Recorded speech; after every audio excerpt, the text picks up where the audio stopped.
नमस्कार दोस्तों। अयोध्या के रहने वाले मोईद खान, जिनका नाम शायद आपने तब सुना होगा जब समाजवादी पार्टी के नेता के तौर पर एक रेपिस्ट के रूप में, एक बलात्कारी के रूप में चैनलों पर उनका नाम चला। उन्हें घोषित किया गया एक नाबालिग लड़की के बलात्कारी के तौर पर उनका चेहरा दिखाया गया। यूपी पुलिस ने उन्हें एक बलात्कारी के तौर पर न सिर्फ अपने दस्तावेजों में, अपनी रिपोर्ट में, अपनी चार्जशीट में उन्हें दिखाया, बल्कि अदालत में उन्हें सख्त से सख्त सजा मिले, ऐसी कोशिश की गई। यूपी के मुख्यमंत्री योगी आदित्यनाथ ने मोईद खान को विधानसभा के भीतर कहा और पूरी की पूरी बीजेपी जिस शख्स को बलात्कारी साबित करने में जुटी रही, यूपी पुलिस जुटी रही, वो शख्स कोर्ट से बाइज्जत बरी हुए मोईद खान। लेकिन उन्हें कैसे फंसाया गया? कैसे उनके घर को, दुकान को, बेकरी को बुलडोज कर दिया गया? कैसे उन्हें एक मुस्लिम होने की वजह से यूपी पुलिस की तरफ से प्रताड़ित किया गया? योगी आदित्यनाथ के इशारे पर या निर्देश पर उन्हें फंसाने की साजिश रची गई। इसको समझने के लिए आज हमारे साथ एक खास मेहमान है, सईद खान साहब, जो एडवोकेट हैं फैजाबाद डिस्ट्रिक्ट कोर्ट में और मोईद खान के वकील हैं, और इनकी दलीलों के आधार पर ही, दलीलों को सुनकर ही अदालत से मोईद खान बरी हुए हैं। तो जरा समझना चाहेंगे कि मोईद खान को बलात्कारी साबित करने के लिए क्या साजिशें हुई, क्या कोशिशें हुई, कैसे गवाह गढ़े गए, कैसे कागजात उनके खिलाफ बनाए गए, लेकिन आखिर अदालत में दाल पुलिस की क्यों नहीं गली और अदालत में सारी थ्योरी क्यों ध्वस्त हुई और मोईद खान बेदाग कैसे छूट गए? वकील साहब, आपका बहुत बहुत स्वागत है, आपने वक्त दिया, बहुत बहुत स्वागत है, शुक्रिया आपका। और मैं भी दरभंगा में हूँ, कहीं गाड़ी रोक कर मैं आपसे बात कर रहा हूँ क्योंकि मुझे लगा देश दुनिया को पता चलना चाहिए कि किस तरह से एक मुस्लिम होने की वजह से, समाजवादी पार्टी के लीडर होने की वजह से और अयोध्या में समाजवादी पार्टी के एक लीडर को बदनाम करने के लिए किस तरह से साजिश रची गई। तो जरा अदालत में क्या हुआ, पूरी बात बताएं और कैसे मोईद खान छूटे। 29 जुलाई 2024 को फैजाबाद जिले के पूरा कलंदर थाने में एक एफआईआर दर्ज हुई कि एक नाबालिग अनुसूचित जात की पीड़िता लड़की के साथ मोहित खान और राजू खान ने बलात्कार किया, जिससे वो 2.5 महीने की गर्भवती हो गई। एफआईआर दर्ज होते ही पुलिस ने गिरफ्तार कर लिया दोनों को, मोहित खान को और राजू खान को। मोहित खान एक प्रतिष्ठित समाजवादी नेता है इस जिले के, और राजू खान उनकी बेकरी में पहले कभी काम किया करते थे। फिलहाल उस वक्त वो की बेकरी पर नहीं काम करते थे, हटा दिया था उन्होंने। उसके बाद पीड़िता का 164 का बयान कोर्ट पर कराया गया। 164 में उसने कहा कि मेरे साथ मोहित ने बलात्कार किया है।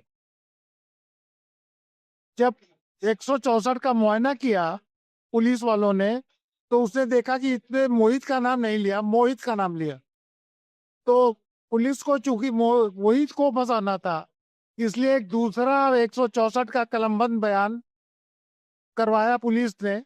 हालांकि कानून में दूसरा कलमबंद बयान परमिसिबल नहीं है, लेकिन दूसरे बयान में उसको सिखा पढ़ा के मोहित का नाम कहलवाया और ये कहा कि मैंने मोहित कहा था, मजिस्ट्रेट साहब ने गलत मोहित लिख दिया और मोहित नाम का कोई व्यक्ति मदरसा कस्बे में नहीं है।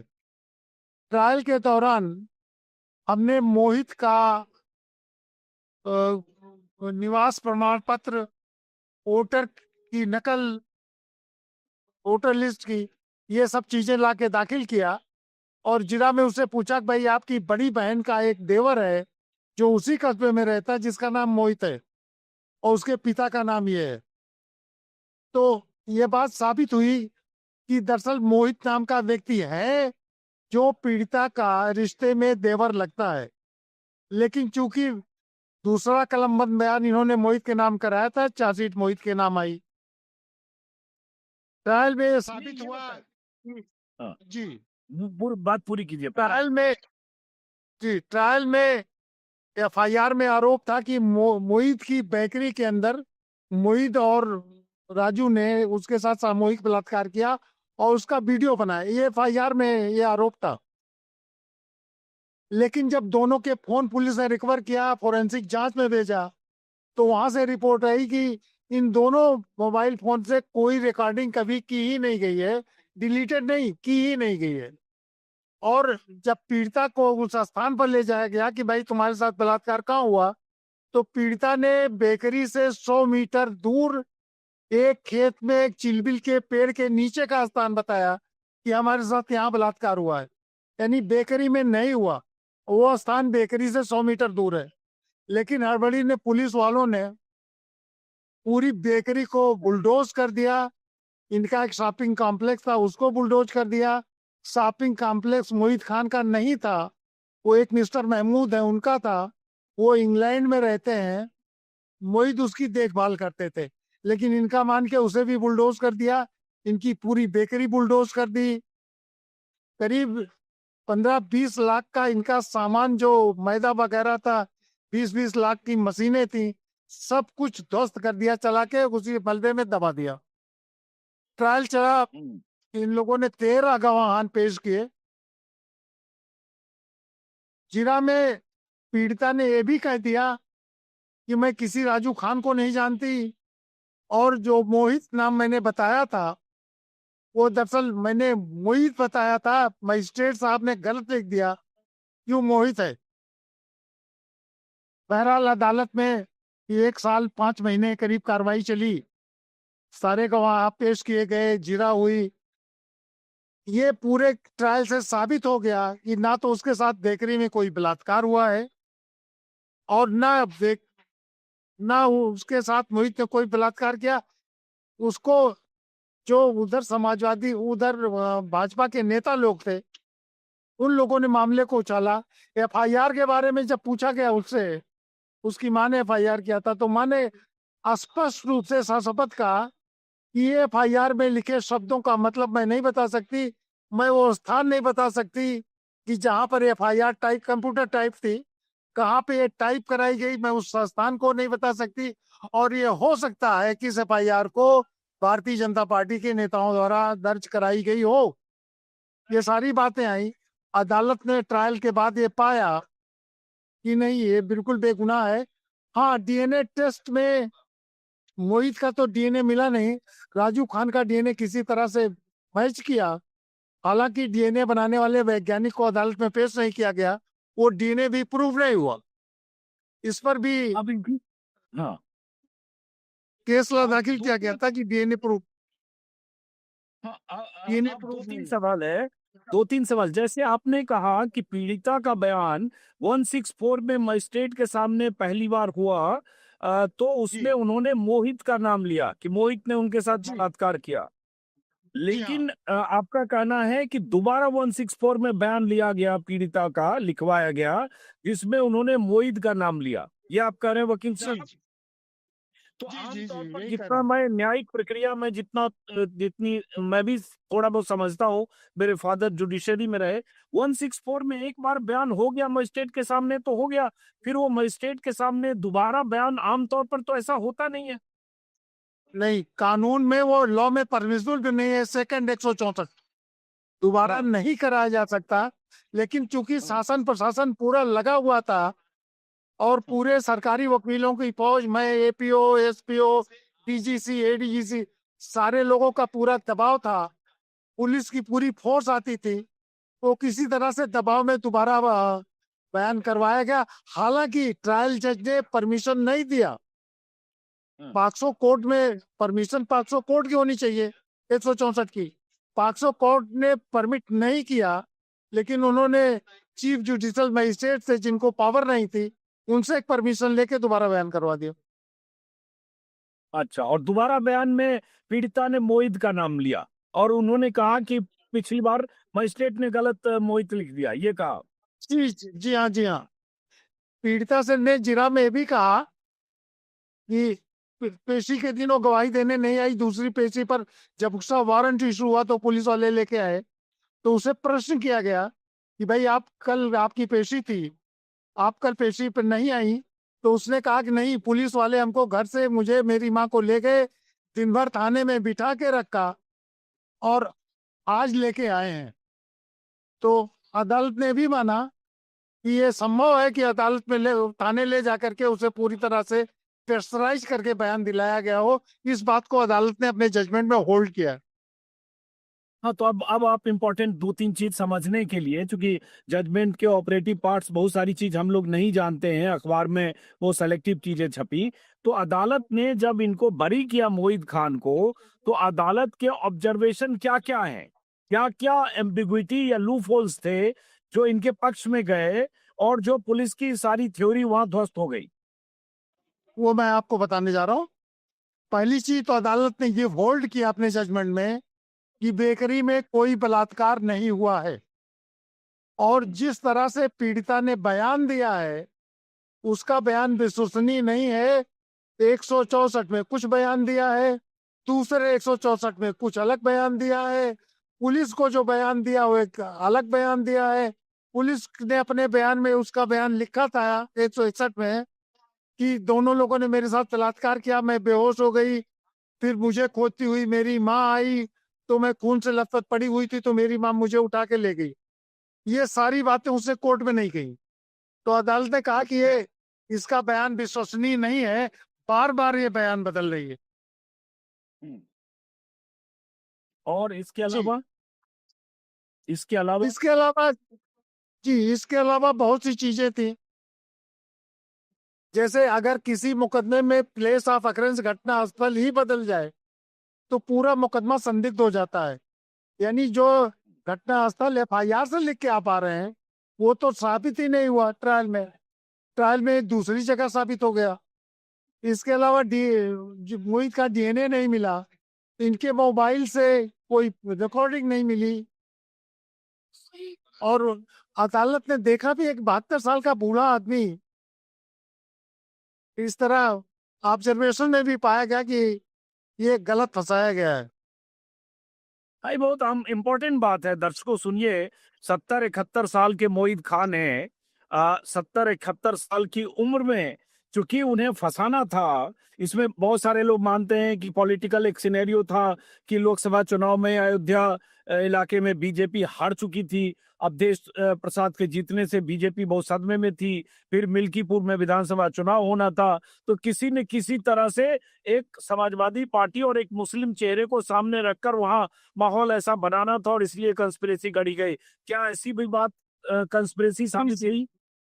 जी, देखिए ये चीजें अदालत ने इस पर कोई स्पष्ट अपनी फाइंडिंग नहीं दी, लेकिन इन सारी चीजों को डिस्कस किया अपने जजमेंट में। इन सारी बातों को, अच्छा, हमारे पूरे आर्गुमेंट को। जी, एक बात वकील साहब आपने कही कि उसकी मां ने, पीड़िता की मां ने भी कहा कि FIR में क्या लिखा गया है या पूरी घटना क्या लिखी गई है मुझे उसके बारे में नहीं पता, और ये दबाव में लिखा गया, ऐसा भी कुछ हुआ, दबाव में करवाया गया, ऐसा कुछ पीड़िता की मां ने कहा क्या? हाँ हाँ हाँ हाँ हाँ। उसकी मां ने कहा कि ये FIR ये हो सकता है कि बीजेपी के नेताओं द्वारा दर्ज कराई गई हो, ये स्पष्ट कसम खा के उसने अपने बयान में कहा है, और इस बात को जजमेंट में माननीय जज ने होल्ड भी किया। मतलब ये पीड़िता की मां ने कोर्ट में ये बात कही है कि बीजेपी के लोगों ने ये FIR करवाई, ऐसा कहा है? ऑन ऑन ओथ कही है, और न्यायालय ने इस बात को अपने जजमेंट में कोट किया है। अच्छा, ये बड़ा आप खुलासे कर रहे हैं। क्या आपके पास जजमेंट की कॉपी अभी है क्या वकील साहब? वो हिस्सा लेना है इस तरह की। मेरे पास है। जी, तो वो हिस्सा जरा अगर हम जानना चाहें स्पेसिफिक कि पीड़िता के मां के बयान को लेकर क्या कहा, और जजमेंट का कुछ ऑपरेटिव पार्ट अगर एक बार दर्शकों को बता सके।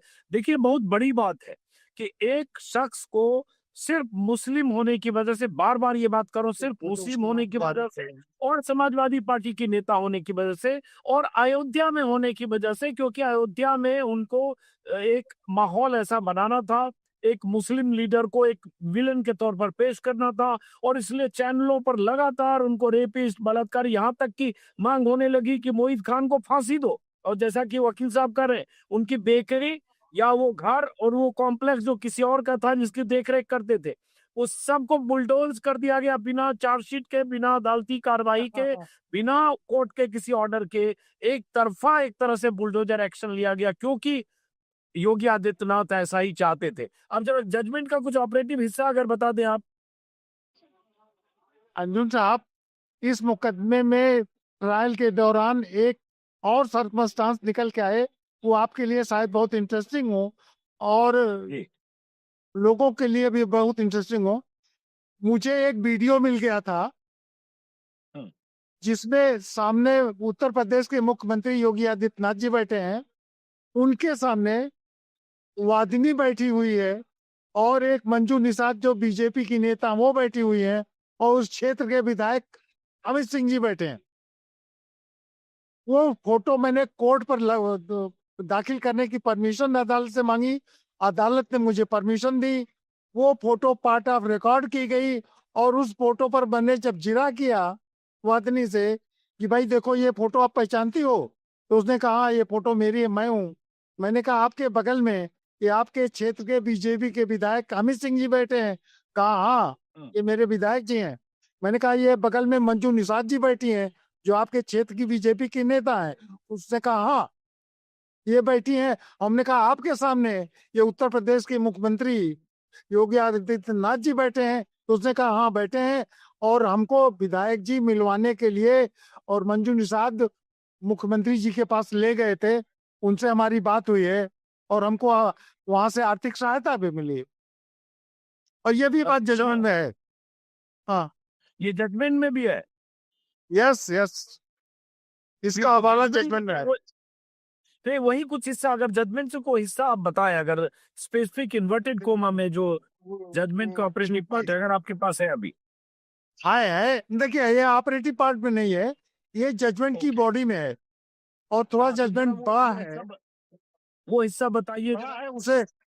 बड़ा है उसे जरा पढ़ने में टाइम लगेगा, मैं आपको सामने जजमेंट पढ़ कर देता हूँ।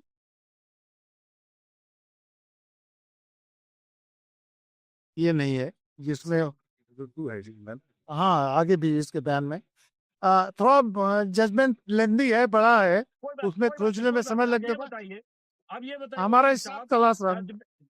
जजमेंट में साफ साफ ये हो गया ना कि इन्हें फंसाया गया, ये बात कही गई है हाँ, कि इन्हें फंसाया गया। हाँ बिल्कुल, ये माना गया कि इनकी संलिप्तता बिल्कुल संदिग्ध है तो और फंसाया ये गया। आप तो क्या लगता है कि ये किस लेवल पर ये कंस्पिरेसी हो के यहाँ तक रही, और मोहित खान कितने दिन जेल में रहे वो? देखिए हम लोगों ने पूरा, मोहित खान आज तक जेल में है। अच्छा। वो 30 जुलाई 2024 से आज तक जेल में है मोहित खान, क्योंकि इसके बाद पुलिस ने उनके खिलाफ पोस्टर लगाया। अभी इस केस में अकुटल हो गया, रिहाई चली गई, गैंगस्टर में अभी भी बेल नहीं हुई है। अभी जब उसमें बेल होगी तभी वो बाहर आ सकेंगे। ओ, अभी भी जेल में है वो? हमें लगा कि वो यस, पहले बेल हो गई। नहीं तो गैंगस्टर, नहीं, एक मिनट, गैंगस्टर एक्ट इसके बाद लगा? यस, तो गैंगस्टर एक्ट क्यों लगा? वो कोर्ट में क्या स्टेटस है उस मुकदमे का? उसमें बेल अप्लाइड है और जब सुनवाई होगी, आर्डर होगा, बेल मिलेगी तभी बाहर आएंगे। तो चूंकि मतलब आप लोगों को क्या क्या लगता है कि मतलब चूंकि वो उनको फंसाना था, फंसा दिया गया, और उसके बाद एक गैंग रेप का उनको आरोपी बना के पुलिस ने चार्जशीट फाइल कर दी, उसके बाद गैंगस्टर एक्ट लगा? मतलब चूंकि मुझे गैंगस्टर एक्ट कब लगा ये टाइमिंग का नहीं पता। नहीं, टाइमिंग पता है, क्योंकि आज मेरे पास वो फाइल यहाँ नहीं, आज पेशी में नहीं है, इसलिए वो फाइल आज मेरे कोर्ट पे नहीं आई है। लेकिन कहेंगी FIR इस केस के ट्रायल के बाद, जब ट्रायल शुरू हो गया तो कहीं इस केस में बेल ना पा जाए, बाहर ना आ जाए, इसलिए उसके खिलाफ एक गैंगस्टर एक्ट का मुकदमा इसी अपराध के आधार पर लगा दिया गया।